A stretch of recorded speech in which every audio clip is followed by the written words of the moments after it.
Okay, guys, good morning. We are live this morning.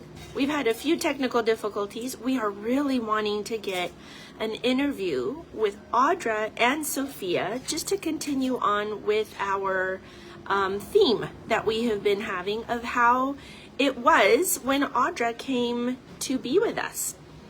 Thank you, Erica, for hanging in there. I so appreciate it. So we're going to start actually trying to bring Sofia and Audra on screen. For some reason, they couldn't hear me last time, and Sofia wasn't being added on. So we're going to try this one more time.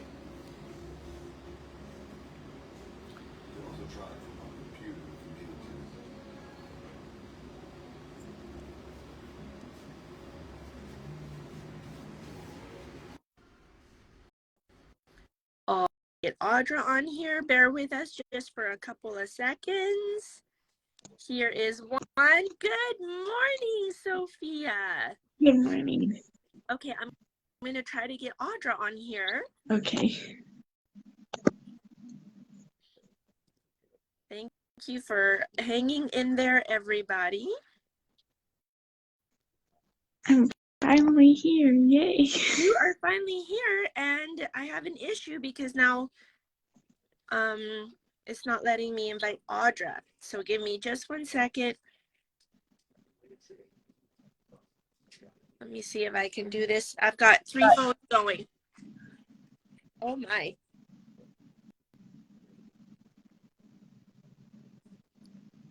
Let me see. Excuse me just while I try to get Audra on here.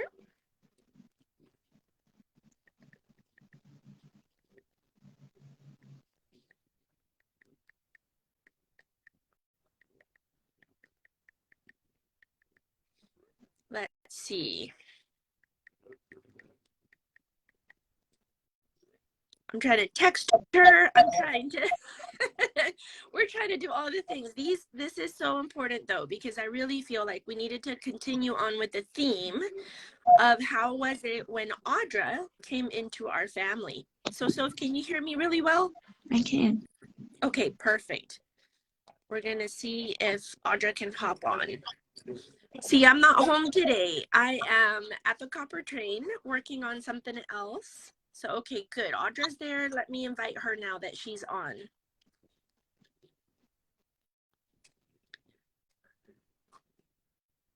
Okay, I have invited Audra. Let's see. Hello. Hey. Hi. Hi. Awesome. Good morning. That is good morning. I was explaining to everybody while we were getting all these things going, how important it is for us to continue this conversation of how was it when Audra joined our family. And one of the biggest things that happened was Sofia was the oldest child at the time. I think she would have the most thoughts about it. And so I know, Audra, you recently did a wonderful interview with Savannah talking just about your guys' sibling relationships and all of that. And so for Savannah down through all our other kids, it was kind of just like, oh, Audra's here. Yeah. But for Sofia, it was a game changer. And so I just wanted this morning, and thank God for technology that allows us to connect across. I am south of Birmingham right now, about a 40-minute drive from Audra. Audra is at home, and Sofia is in Colorado.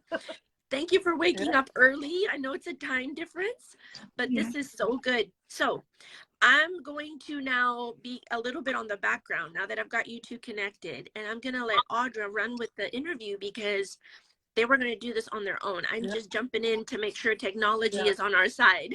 Yeah. And we will keep working on the technology thing because the admin issues are legit. So yes, they are. My goodness. So good morning, everybody. Thank you for being patient. I know they've already explained everything. So, hey, Soph, we're just talking about restoration today. So what is kind of your take on me coming into the family? What do you remember? We can start there. I remember there was this little black chalkboard that I had in the mud room, and I drew down, Audra is coming in 6 days. And then every day I would go and erase a day and write, and I colored like a little frame around it and everything. And I was really excited to see you. And then you came, and then I realized I'm not the biggest anymore.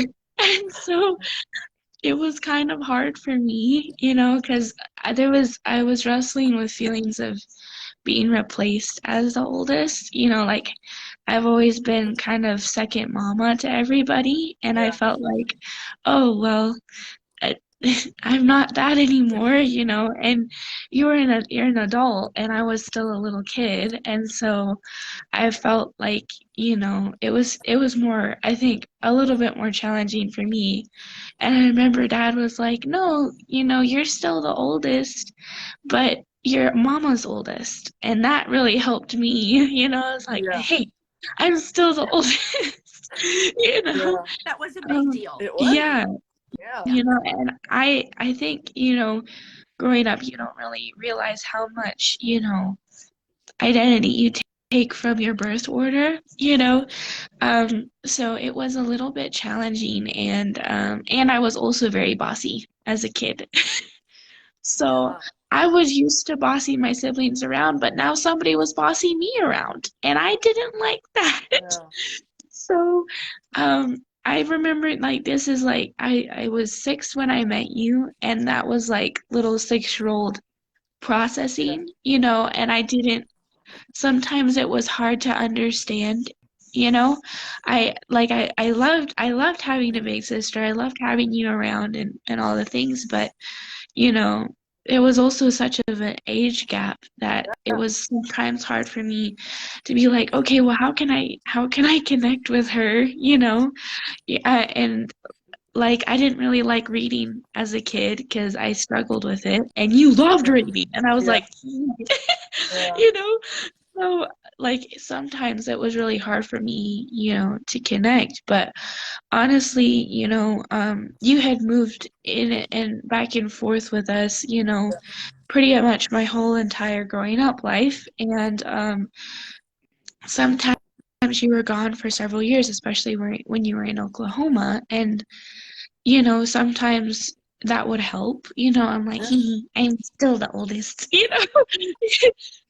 but then I would miss you. And it was just like this whole back and forth of like, no, she's not replacing me, but I love her, but no, she's not replacing me, but I love her, and all this stuff. And just like seeing, everybody trying to just readjust, like mama and mama's family and you and daddy's family, and just like seeing all of the grown-ups in my life kind of freaking out just a little bit, and being like, what's happening? I don't understand why it's a problem, sometimes.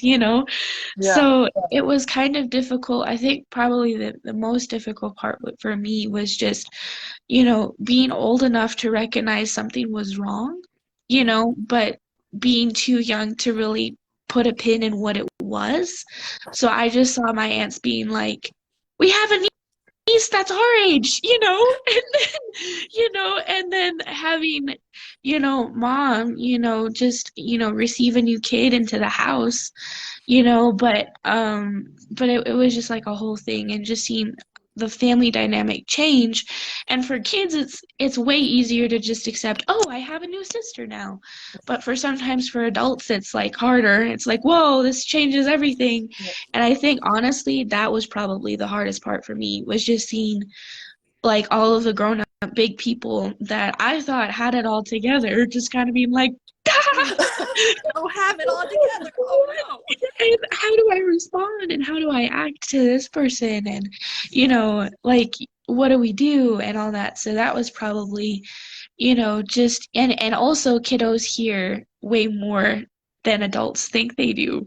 So I heard a lot of processing, a lot of processing from all sides of everybody, and I'm like, but I couldn't, I was too young to really, put my own thoughts to it. So I ended up just parroting whoever I was with. It's like, yeah, this is so life-changing. And then I would be by myself and be like, I'm so excited, but also confused. And then, ah, well, I'm not used to this. Oh, yeah, me neither. I'm not used to this. Nope, nope, this is, so, you know, so I think that was pretty much the ups and downs. But honestly, for me, the game really changed when Audrey moved back from Oklahoma, and How old were really you then? started. I was 16, Okay.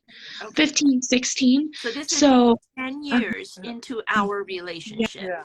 yeah, Yeah. yeah, really. And it had been, a lot of back and forth, like us living with Nana, and then Audra living with us and Nana, and then Audra moving, and then, Audra coming back, and then Audra moving, and then we moved, and then, Audra moved back in with Nana. And so it was like a bunch of transitions within all of that time. But honestly, I think, some of my bestest memories with Audra, and just when I really had, oh my gosh, I can really connect with her now, um, was when I turned up 16. I was finishing up some senior credits, and trying to graduate early. And honestly, at that point, all of my friend groups had dissolved. A lot of drama within my own like friend groups were happening, and I just kind of dipped. I backed out. And I wasn't working at the time, and I just was at the house like all the time. And then Audra moved back, and so then her and I really, really started hanging out. So Audra introduced me to country music and Sonic, and we would, drive all the way to Warrior Hayden area to get, just some mozzarella sticks and just have really great conversations.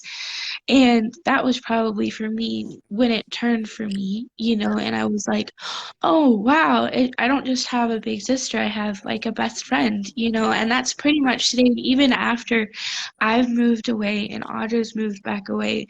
We send each other Instagram reels and like, memes and all this stuff. And it's really been, what went from being like, I don't know how I feel about this, and I feel replaced, and I'm a little hurt, but also confused and excited, just like a lot of emotions going into, now this is pretty much one of my best friends, and I know that no matter where we move, we're always gonna Yeah. have that, So that, I know that's really long-winded, but that's kind of. Oh, that's great. Love that perspective. Love that.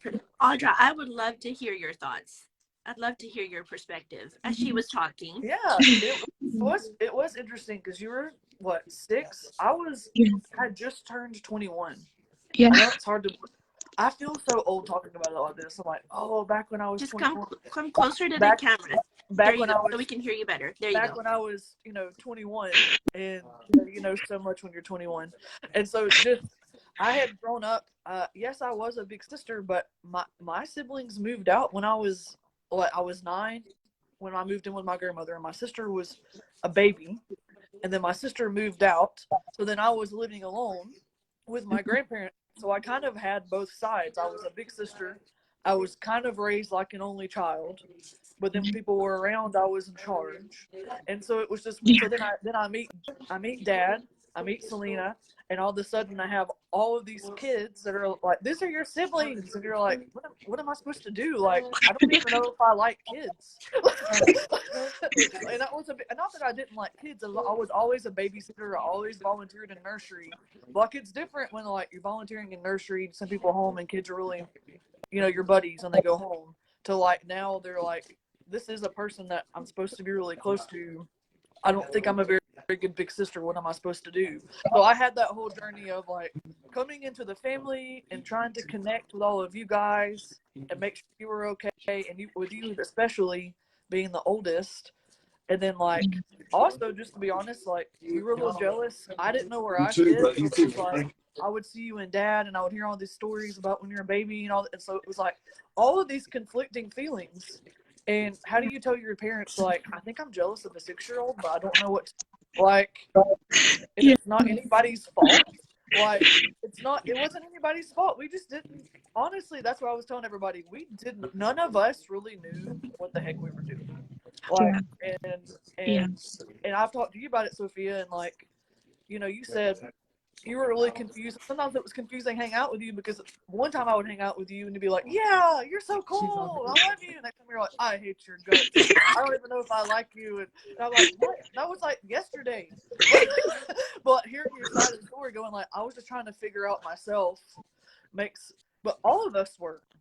Yeah. And I don't mean to talk in such extremes, but that's, I'm making a point. But I'm just saying that was kind of the emotional roller coaster we were all on of like, where do we all fit? But I just remember really wanting to connect with you. I remember playing Play-Doh with you. That there's a picture of us somewhere, probably on Facebook, playing Play-Doh the first day I moved to Canada. And I was like, yes, this is going to work. Like, kids like me. I forget about this. Like, and then it was an up and down journey from there. But I mean, I think I agree with you. Like, it became easier. The older everyone got. And even this, like something that you've mentioned that you didn't bring up is, it took another day. Selena and I will talk, but it took all of us a while to navigate our roads, our different lanes of family. And for you, I know that you kind of felt like you were standing in the middle because you're like, should I be standing with my parents and like their feelings, or should I be over here, or should I like have my own? Like, that was a big journey for you. I remember that. And the closer that I got to Dad and Selena, the closer you and I got. And I remember the day I came home and you're like, I don't know what you guys, Selena will remember this, after Selena and I had a reset in our kind of relationship to rebuild. And I remember Sophia coming to me 2 months later or something, being like, and at this point you're 16, going, I don't know what is happening because y'all don't talk to me about this stuff and I don't need to know, but like things are like, this is the best. Like, things feel different. I don't know if you want to elaborate on that, but like I remember that, and it helped us connect, you and I, Sophia, connect better. Definitely. In a way that I don't think we had done. No. Yeah. So I don't know.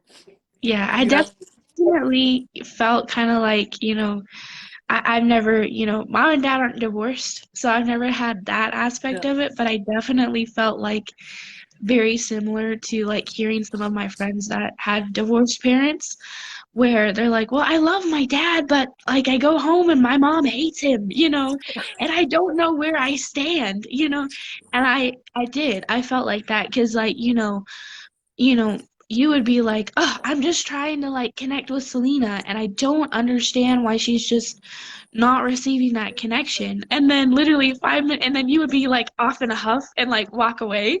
And then mom would come up to me and she's like, hey, Sophie, she's like, I'm trying, but she's just, she's not, I don't understand what she's trying to do here. She just like made me this coffee and I just don't know how I feel about it. And I'm over here like, she's trying to connect with you. So I was hearing like both sides of it.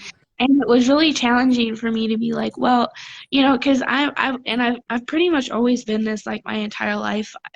I don't know if it's a gift or something, but I've been the mediator for a lot of different relationships, whether that's mom and dad or you and mom or Savannah and mom or bridge builder. Yeah, or even in my own friend groups too. Like all of my friends would come up to me and be like, well, so-and-so, and I'm like, well, give them grace because XYZ. And then the other person 2 seconds later texted me, I can't believe, and I'm like, so I did, that was pretty, I think, like I said, just that was probably one of the hardest things for me, even as a kid too, because even as a kid, I was a mediator as well, because me and Mama have always been really, really close. And so Mama shares a lot of her feelings with me, and I share a lot of my feelings with Mama. But then I was also hearing both sides of it. So when she would tell me how she was feeling, sometimes it would be like, well, we're just going to put a pin in that one. We're just going to leave it out. We're just going to let this just process. It's okay to have feelings, And then the converse for Audra as well, like we would be, going somewhere, or Audra would just say something in passing, and I'm over here like, some of it, like the two people in the world that I love the most are at odds with each other, and I don't know how to fix it, and I don't think I should fix it. Like that's not for me to fix, Yeah. and it it it was pretty hard for me to just process where that line was. I think because honestly, like I said, when I was really little, I would just kind of agree with whoever I was listening to, but Yeah. then in the middle, no, okay, something's different, and I don't really know how Yeah. to process that. But when I turned about 12, I started seeing both sides and being like, well, I could see how that would be, how you could feel that way, but that's not the way the other person meant it, But I wasn't brave enough to say anything, so I just kind of sit there, nod and wave, boys, smile and wave, Just Yeah. smile. just smile it, Yeah. maybe it'll, but go away or whatever, But then I think really, honestly, again, when I was 15 and 16, I started having the boldness to be like, well, mom, you know, she doesn't mean that, well, Audra, I know she doesn't, mean it that way, and it's crazy how the one conversation with just two different people's backgrounds can have such a, you can take it so many different ways because of how you grew up, how your parents treated you, how you're, because Audra, she grew up with her grandparents, and mom grew up with her grandparents, you know, but but then, you know, I think sometimes they're so similar in personalities and everything That's true. that, that it's like, oh, and so you just process things a little bit differently just based on Yeah. your background. And,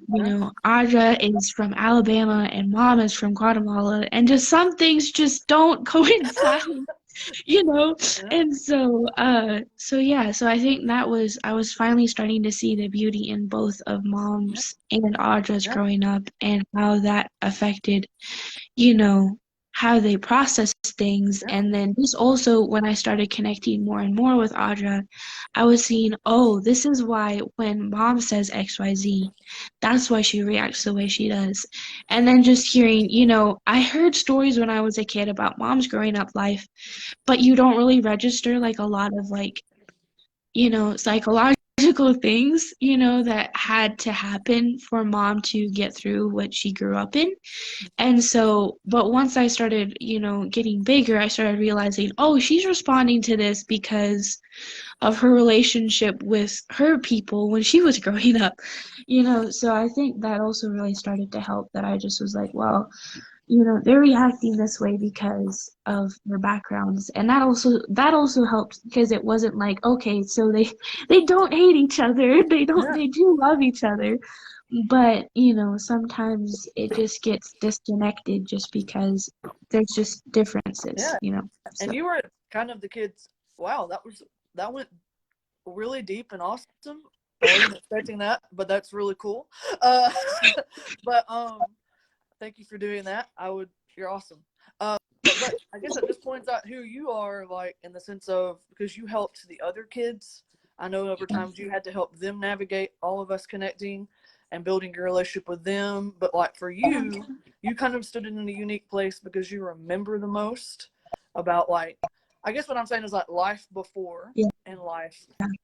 yeah, You have a very distinctive. I don't know if the other kids do. I'd have to ask Savannah. She might be the only one. I don't think yeah, Caleb or any of the other ones do at not all. really. Because Caleb was 18 months old. Selah was a baby and Courage wasn't born. Yeah, So, I mean, for you and maybe a little bit of Savannah, like y'all are the ones that have the most perspective on that. But I know for you, when you were young, like I remember you doing my hair that time, like that crazy hair, and like you always wanted to touch my hair and play with my hair, and like that wasn't my thing, but I was like, yeah. this seems really important to her.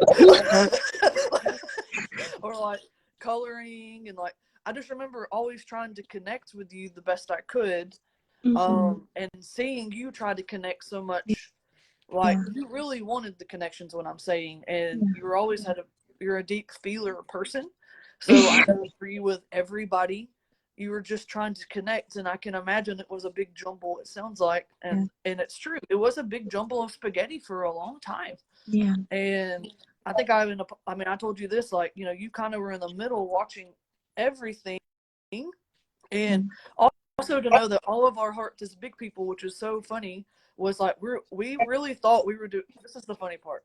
We all thought we were doing this really great job of like keeping you kids out of it. Like, like no, like we're gonna protect them. That gummit, like, like they're not gonna know. And then I was talking to you as I was just shocked right now when Sophia's like, "Oh yeah, we heard a lot." Yeah. And you guys processing. Yeah. Okay. And that's a lot. That's a lot for kids. Yeah. And I remember, I don't think the other kids, I think it was you, Sophia, because of where you stood. But like, I remember that when you were home at Christmas or before, I don't even know. Time is so fluid right now. Yeah. But I just remember you saying, like, yeah, this, and I felt this, and I saw that. And I was like, all of that? We really were trying to, like, keep you from that. And you're like, I knew everything. I see everything. And I just remember being like, oh, okay. But it really just goes to show you, like, Dad and I were talking. I don't know if you've had a chance to watch the past one, Sophia. There's no pressure if you haven't. There's no homework. But like we were talking about how what's so interesting is that's why we wanted to have you on, is because when you choose to restore, I'm looking at two people that are very important to me on this camera right now. Yeah. That it wasn't just Dad and I. It was you guys. And I remember, we can talk about it another day. I remember the first time I saw Selena on a video and being like, wow, like, this lady is really pretty, and she, like, I don't know what to do. Like I just remember, like, she just looks really legit. And like, and trying to figure that out the first time I ever saw you, and seeing you for the first time on camera and talking to you on the phone and hearing your little voice being like, this is a person. Like a different person. Yeah. And so wanting to be so protective, and I think that's maybe something in our culture you hear about blended families and you hear about restoration, but you don't hear a lot of it's messy. And that doesn't mean it has to be bad. We were never on Jerry Springer. We probably could have swung Oprah or Ellen, but like, we weren't. No Dr. Phil. No Dr. Phil. No, if you can get us on Ellen, Sophia, you should write something really compelling and get us on Ellen, because I would like to be on Ellen. But but what I'm saying is, I think for all of our family, I'm really glad we talked about this now and not 10 years ago, because we needed the time to step back and like really see each other and figure it out. But because I think we all realized it was really important, but that's what you have to decide. But you don't oftentimes hear people talk about restoration in the sense of they just see the Hallmark movie, the this, the that, or the other, the after school special, and you don't see all the conversations and the calibrations and how are we going to connect. The in between. Yeah, and and I don't want to discourage anyone who is wanting to connect in that way, but like, it's just you need to know what you're getting into, and not to be and like we were talking about, and to keep your expectations really I don't know what the word, I don't want to say low. Loosely. I don't want to say low, but I want to say, like, don't pile at the beginning. Sometimes you can pile so much at the top end of a relationship that you fall over for a while. And you have to go, wait, I didn't sign up for that. You didn't sign up for that. And that's not what I thought this would look like. And just to give space. But thank you for bringing that out, because it just shows that in so many ways you have to know that coming into a family is just that. It's just like when you get married, you don't just marry your spouse, you marry the people.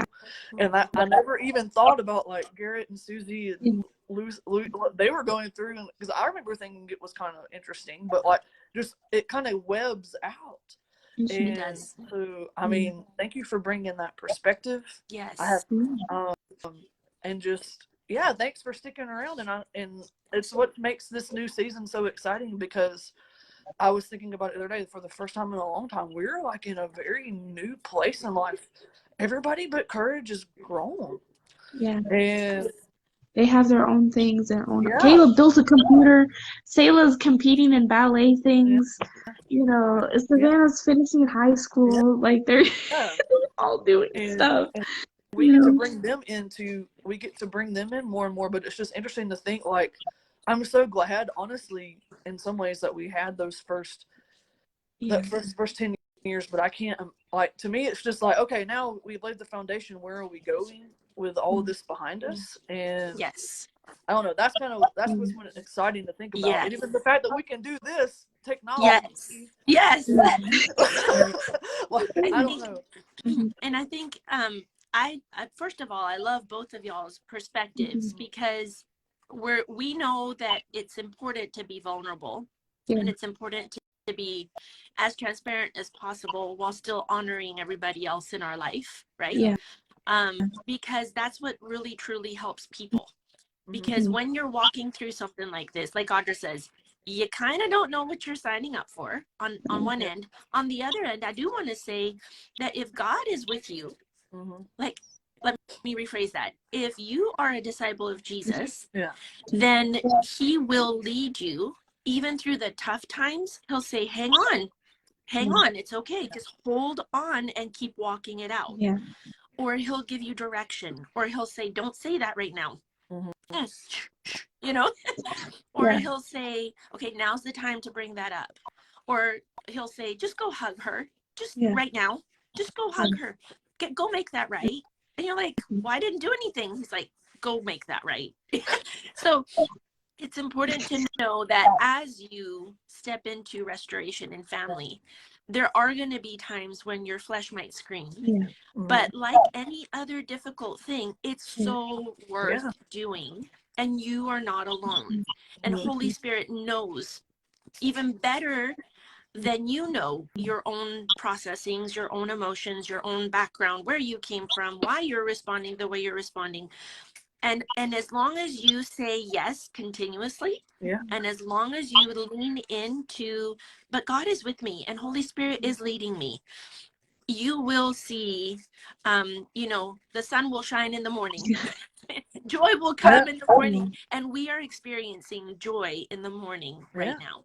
Absolutely. And so there were times when we never thought we would, but that's okay. You just have to hold on and have the hope that this is what God is all in the middle of. And so when we see joy in the morning, it's going to be amazing. And Audra and I's conversations lately have been so exciting because we feel like we're on the cusp of something where we're all working together. And why do I say that? Because the Hollemans have something going on? No, because that's what is modeled in scripture. And that's what you guys can expect in your own families during the restoration process. Just know God is doing this for bigger reasons than even just family restoration. There's so many others out there that need to see and hear that, you know? So just in closing, it's funny because I kept going, wait, who's commenting under my name? All of our kids are watching at home, logged in as me. So I kept going, who hijacked my account?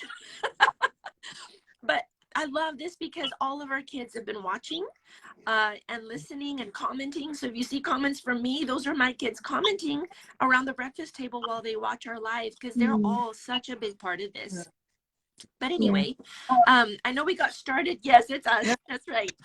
I know we started a little late because of technical difficulties, so we did take the full 30 minutes today, but we so appreciate everybody tuning in.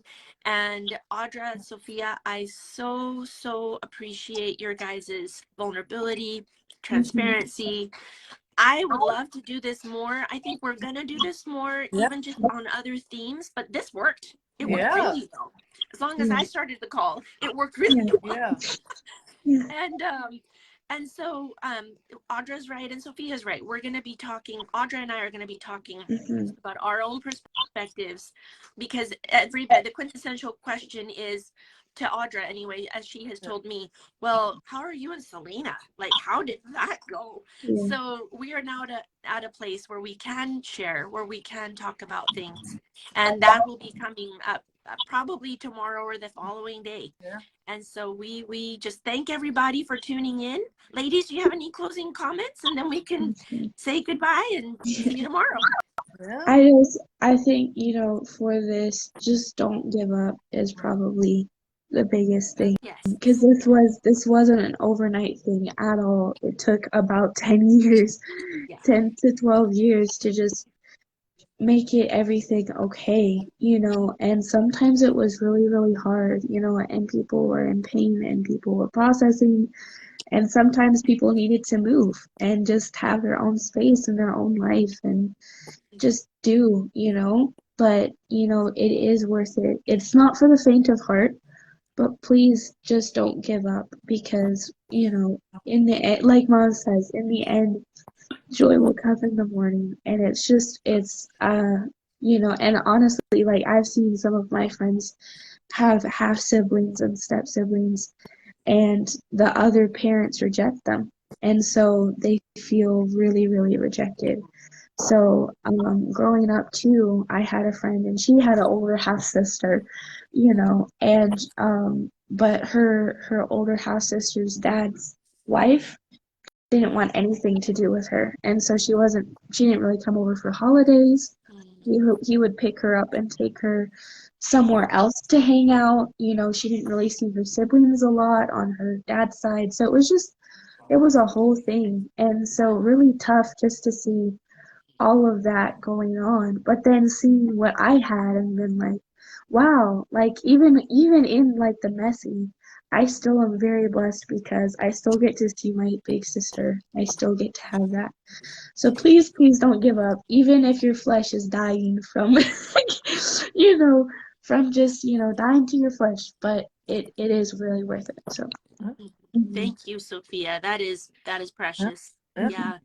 Audra. I was just gonna, Yeah. yeah, just choose each other, and that's the big thing. I think that's a big key thing that I don't even know that we all knew we were doing over and over and over again. Was just we Choosy. just like it would have been easy to leave. It would have been easy to do something different. Easy. It would have been temporarily easy, but it's like none of us knew how to not do anything but choose each other. And so, but it was like, wait, but I can't make that choice. That's not what I want. And I think that's a big thing is you just have to know that like the choice you're making is the right choice. And how do you do that? You just keep choosing each other. So if that's you, and this is the situation you're in, and you're a foster parent, an adoptive parent, a step parent, you just have to make the choice and just keep making it every day. Right. So, well, yeah. Well, thank you so much, ladies. This has been phenomenal. I see comments going, yes, please do more of this. This is really great.